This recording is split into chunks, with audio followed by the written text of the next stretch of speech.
Olá, minha turma linda! Tudo bom, meus amores? Comigo aqui tá tudo bem? Na nossa aula de língua portuguesa de hoje, nós temos um poema. Quem escreveu esse poema foi a Lisete Gene Rando. O nome é Uma Letra Especial e ele começa assim. Hoje você vai brincar com uma letra meio pirada. Ela tem 4 sons, imagine!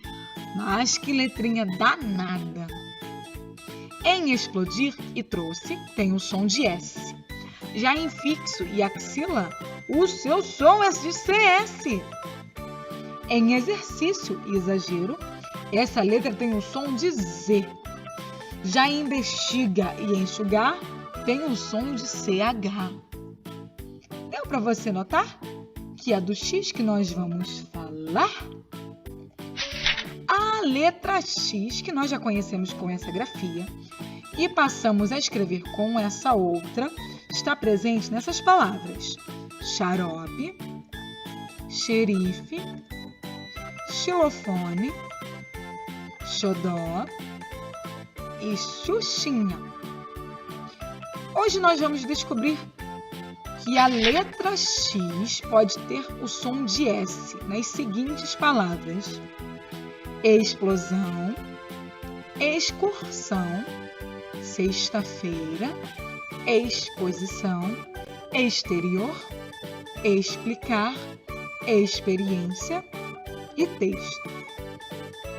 A letra X também pode ter o som de CS.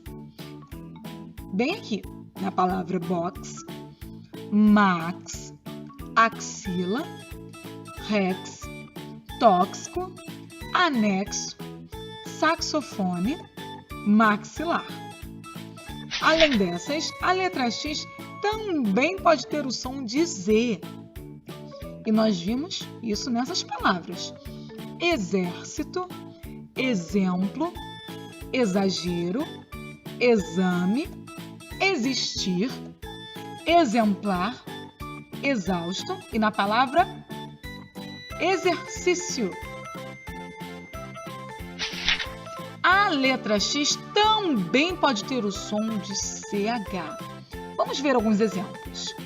Na palavra lixo, xarope, peixe, ameixa, chale, shampoo, xícara e roxo. Vale a pena relembrar. A letra X pode ter o som de S na palavra explosão. Também a letra X pode ter o som de CS na palavra box. A letra X pode ter o som também de Z na palavra exército. E vimos também um outro som que a letra X faz, que é o som de CH na palavra roxo. Meus amores, eu vou ficando por aqui. Vamos treinar e exercitar o que nós aprendemos hoje. Tá bem? Tenha um ótimo dia, bons estudos e tchau, tchau. Até o próximo vídeo.